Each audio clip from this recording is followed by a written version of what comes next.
My name is Stephen Buell. I am from New York. I've been raised in rabbits for about 17 years. I've had Jersey Woolers for that entire time. I've been a rabbit judge for about 8 years. So in my years of having Jersey Woolies, the standard has changed drastically. Back when I got into them, they were more of a long-haired Polish with their head on the table, and now they're structurally posed more upright and a high head no breed.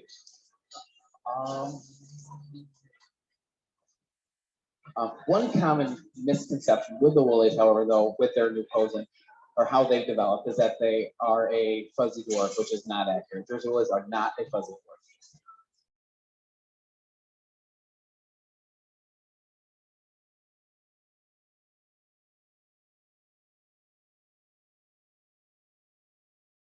Over the years is that because it calls for a natural posing position, judges just put it on the table and say that's how it's supposed to be.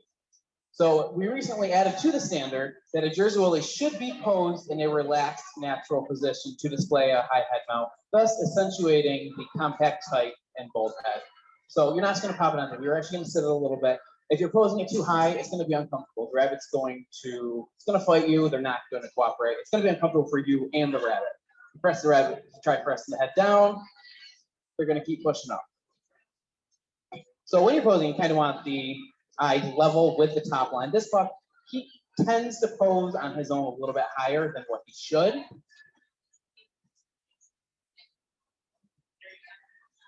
Got some sad pose there. So in my preference, when I'm working with the rabbits, I try to pose them a little bit higher, so that way when they get on the table, rabbits don't really want to cooperate once they get out on the table. They get stressed out with the new setting.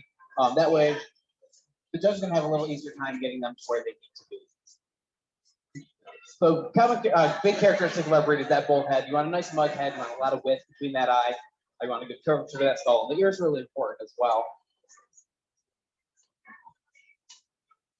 Okay, so I've got a doe here. She's just a brood doe. She has no butterfly.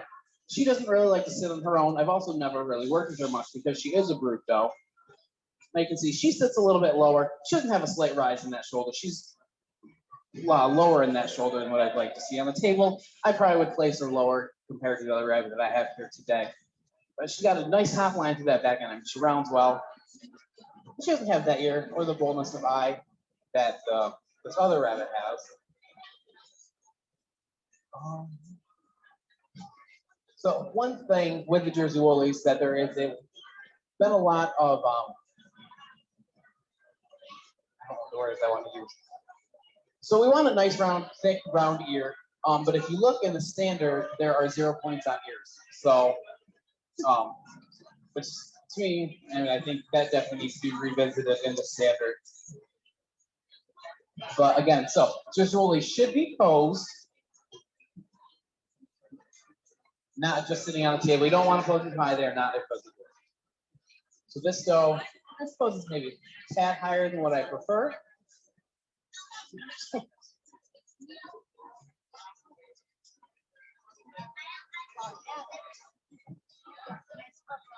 She's pretty decent. A lot of times, she hasn't been worked with a whole lot because she has been on the table.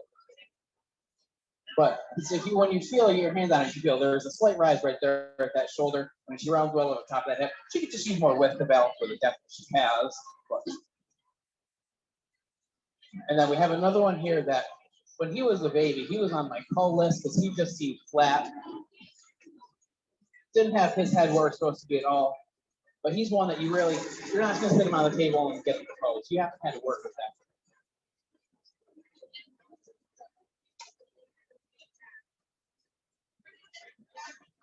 So again, it's a rabbit that can sit up, but read the standard, you want to work with it to pose a little bit.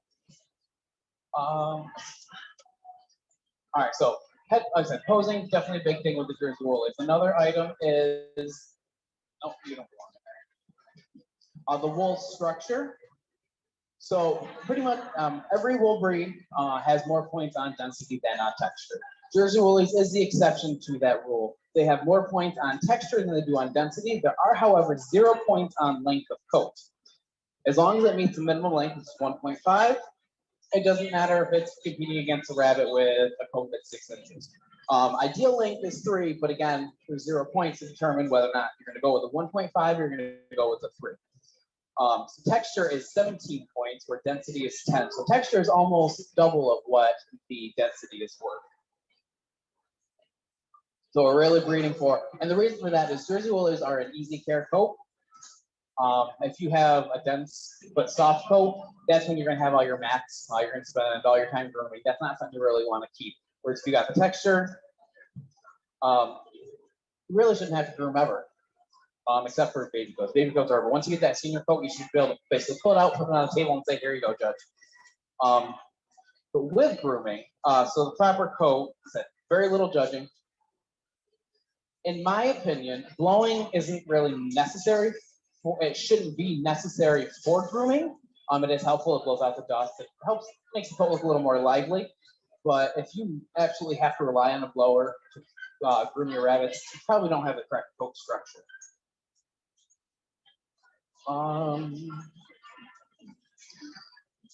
Jersey Woolies, they are shown in groups. We have some breeds that are shown by each individual color, some breeds that are shown by color, and then you do groups such as how the Minirex just switched theirs, or how the Netherland Dwarfs do their judging.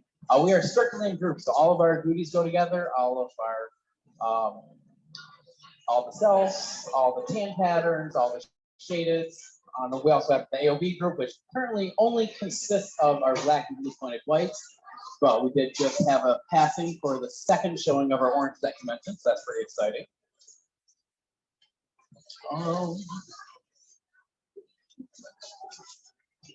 I don't know, what questions do we have?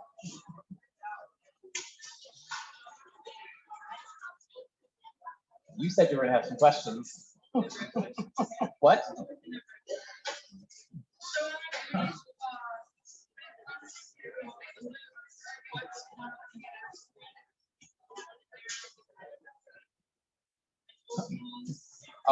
Well, with the Lutz for agoutis, I tend to have, especially with any wool, the color isn't going to be as washed out as a short-haired rabbit, and undercolor is definitely a big thing with opals. Is that what you're looking for?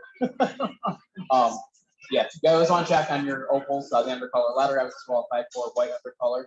But again, when you've got that those longer hairs, it does tend to lighten out more at the base. Anything else? So, all right. So, are the Jersey Woolies a fuzzy Netherland dwarf? No, no, no, no. Similar, but not the same. We want to rise, where the dwarf is going to start right behind that shoulder. What's that? You're going to get your Jersey Woolies? Yeah. So yeah, so you definitely want that slight rise. Like I said, it's a distinguishing characteristic of the Jersey Woolies that differentiates it from some of the other styles. Oh, one thing I did not go over. Okay, so question for you. What body style is the Jersey Woolie? Okay. High head mount, yeah. So in the both categories. So in the previous standard, it was just classified under compact, but now they have added high head mount.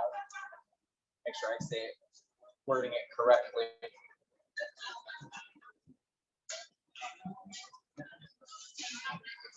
Yeah, high head mount type. So it's animals that are similar to a compact type animal, but are extremely short and deep at the shoulder, creating a high head mount or headset. So you get your Howland Lops, your Netherland Dwarfs, the Lion Heads, the Jersey Woolies. So and that's actually something that I personally didn't realize had changed in the standard until I saw a post on Facebook. About 5-6 months ago, I think, was it a big deal? But any other questions? What's worth more, density or texture? Texture. What on all the other wool breeds is worth more? Density. Yeah. So that's again another differentiating characteristic with the Jersey Woolies versus the other wool breeds. All right, if you're assessing the Jersey Wool, are you just going to plop it on the table and say, "Here you go, let's look at its body type"? Anyone? No, you're actually going to pose it. It says in the standard that it should be posed in a natural position. And like I said, if it's an uncomfortable position for the rabbit's going to let you know.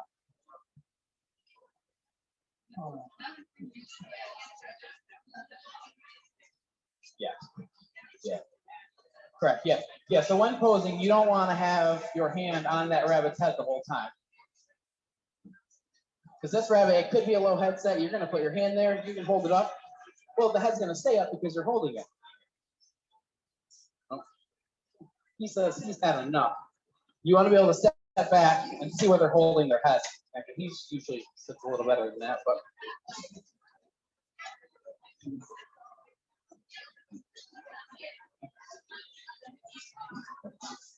Whereas, like I pulled this go out earlier, she's a lower head mount. If I go ahead and I push her head up a little bit, try to sit her up, she's going to drop it right back to the table. There's just try to push it up, and she twists and she turns. So again, you can feel that it's uncomfortable posing for the rabbit. So clearly, natural position for this doe is with her head down.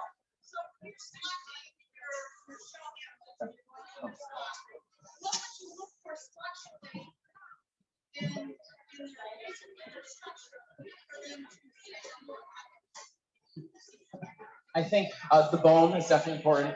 Straight from the front limb, their shoulder. And honestly, I mean, even so, I mean, you can have a rabbit that's going to be structurally correct, but really isn't going to sit and look back. You've also got to work with your rabbits. You're going to have some that you're never going to work with. You're going to put on the table and the other going to sit. But like I said, being on the table, the new environment for the rabbit, to get stressed out. So you want to work with your rabbit sitting as well.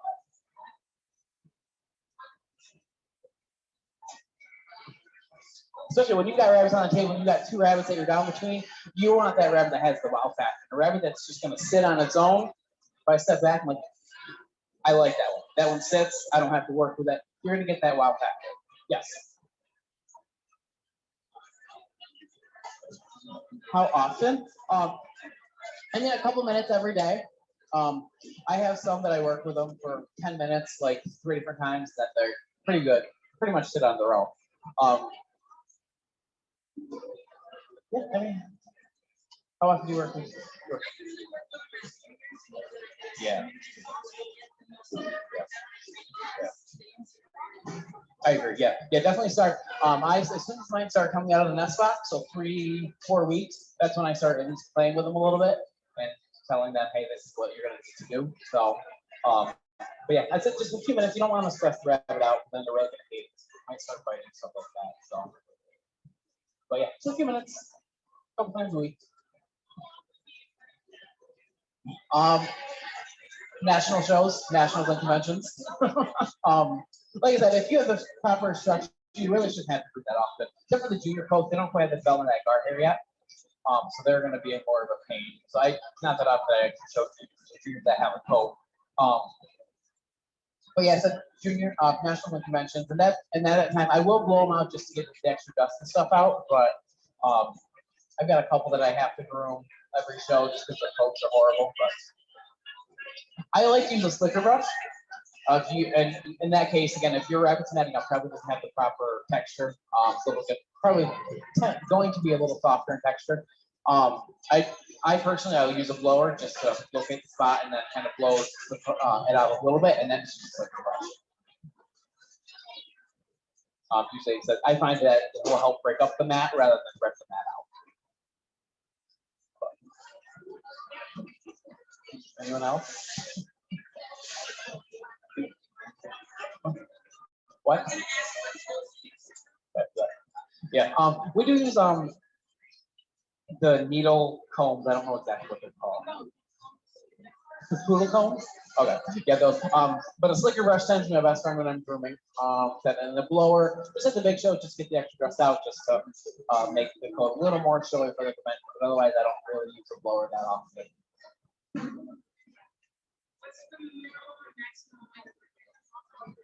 Minimum for a junior is 1.5.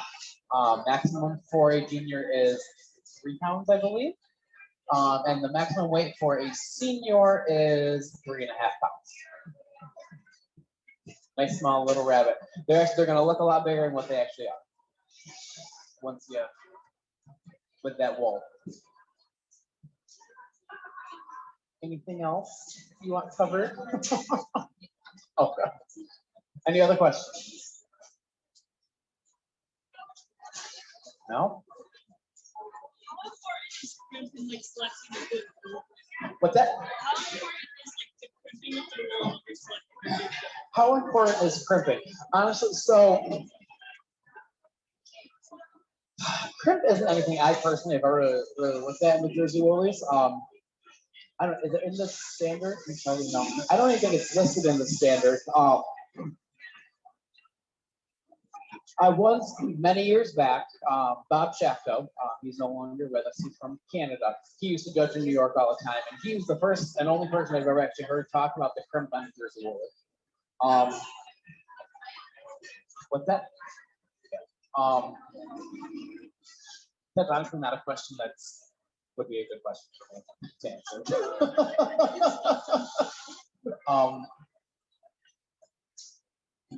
But yeah, that's more of some with the Exploras. All right, any other questions? No? Okay.